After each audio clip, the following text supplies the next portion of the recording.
ಜಾನತ್ ಚಿಂಟೆ ಎಲ್ಲರ ಮುಂದೆ ಯಾವುದೇ ವಿಷಯದ ಬಗ್ಗೆ ಹೇಳಿದರೂ ಅದನ್ನು ಅರ್ಥ ಮಾಡಿಕೊಂಡು ಅಂತಹ ಸನ್ನಿವೇಶಗಳು ಬಂದಾಗ ಅದನ್ನು ಅನ್ವಯ ಮಾಡುವಂಥ ಜಾಣತನೆ ಅವಳಲ್ಲಿತ್ತು.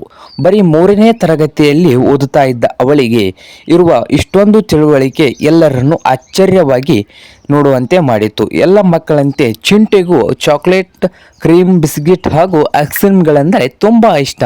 ಆದರೆ ಆಕೆ ಅವುಗಳಿಗೆ ಎಂದು ಹಠ ಮಾಡಿದ್ದವಳಲ್ಲ. ಅವಳ ಆರೋಗ್ಯಕ್ಕೆ ಒಳ್ಳೆಯದಲ್ಲ ಎಂಬುವ ತನ್ನ ತಾಯಿ ಹೇಳಿದ ಸೂಚನೆಯನ್ನು ಪಾಲಿಸ್ತಾ ಇದ್ದಳು. ಚಿಂಟೆ ಪ್ರತಿದಿನವೂ ಕೆಲಸಕ್ಕೆ ಹೋದ ತನ್ನ ತಾಯಿಯ ಮನೆಗೆ ಬರುವುದರೊಳಗೆ ಮನೆ ಪಾಠವನ್ನು ಮಾಡುತ್ತಿದ್ದಳು. ತೊಳೆದಿಟ್ಟ ಪಾತ್ರೆ ಹಿತ್ತಲಿನಿಂದ ಅಡುಗೆ ಮನೆಗೆ ತಂದು ಬಟ್ಟೆಯಿಂದ ಒರೆಸಿ ನೀಟಾಗಿ ಜೋಡಿಸ್ತಿದ್ದಳು. ತಾಯಿ ಒಗೆದ ಬಟ್ಟೆಗಳನ್ನು ಒಣ ಹಾಕುವ ಕೆಲಸ ಮಾಡ್ತಾ ಇದ್ಲು. ಪರೀಕ್ಷೆಗಳಿಗೆ ತಯಾರಿ ನಡೆಸ್ತಾ ಇದ್ಲು. ಹಾಗೆ ತಾಯಿಯ ಸಹಾಯವನ್ನು ಮಾಡ್ತಾ ತನ್ನ ಸಮಸ್ಯೆಗಳನ್ನು ಬಗೆಹರಿಸಿಕೊಳ್ಳುತ್ತಿದ್ದಳು.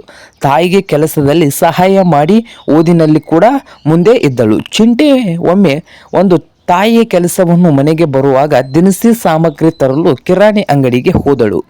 ಅಲ್ಲಿ ಚಿಕ್ಕ ಮಗು ಒಂದು ತನ್ನ ತಾಯಿಗೆ, ಅಮ್ಮ, ನಾನು ಎಲ್ಲ ಹೋಮ್ವರ್ಕ್ ಮಾಡುತ್ತಿದ್ದೇನೆ, ನೀನು ಹೇಳಿದ ಎಲ್ಲ ಮಾತುಗಳನ್ನು ಕೇಳ್ತಾ ಇದ್ದೇನೆ, ನೀನು ನನಗೆ ಚಾಕ್ಲೇಟ್ ಕೊಡಿಸ್ತಿದ್ಯಾ ಎಂದು ಕೇಳುತ್ತಿದ್ದಳು. ಅದರ ತಾಯಿಯ ಅದಕ್ಕೆ ಚಾಕ್ಲೇಟ್ ತೆಗೆಸಿ ಕೊಟ್ಟಾಗ ಆ 4 ವರ್ಷದ ಚಿಕ್ಕ ಮಗುವಿನ ಸಂತೋಷಕ್ಕೆ ಪಾರವೇ ಇರಲಿಲ್ಲ.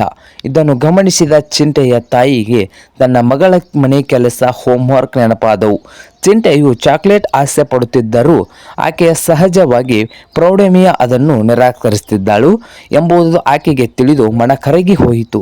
ಮನೆಗೆ ಬಂದ ತಾಯಿ ಚಿಂಟೆಯನ್ನು ಕರೆದು ಆಕೆ ಕೈಗೆ ಚಾಕ್ಲೇಟ್ ಇಟ್ಟಳು. ಚಿಂಟೆಯ ಖುಷಿಯಿಂದ ಜೊತೆಗೆ ಆಶ್ಚರ್ಯವಾಯಿತು. ಈಗ ತಾಯಿ ಆಶ್ಚರ್ಯ ಆಯ್ತಾ ಚಿಂಟೆ ಅಂದಾಗ ಪ್ರತಿದಿನ ಚಾಕ್ಲೇಟ್ ತಿನ್ನುವುದು ಆರೋಗ್ಯಕ್ಕೆ ಮಾರಕ ಎಂಬುದು ನಿಜ. ಆದರೆ 15 ತಿಂಗಳಿಗೆ ಒಮ್ಮೆ ತಿಂದರೆ ಎಷ್ಟೊಂದು ಹಾನಿಯಾಗುವುದಿಲ್ಲ ಎಂದು ಚಿಂಟೆ ಅಮ್ಮನನ್ನು ಗಟ್ಟಿಯಾಗಿ ತಬ್ಬಿಕೊಂಡು ಹೇಳಿದಳು. ತನ್ನ ಮಗಳ ಬಗ್ಗೆ ಅಪಾರ ಹೆಮ್ಮೆಯನ್ನು ಉಂಟಾಯಿತು. ಇದು ಮಕ್ಕಳ ಕತೆ. ತಾಯಿ ಮನ ಕರಗಿತು.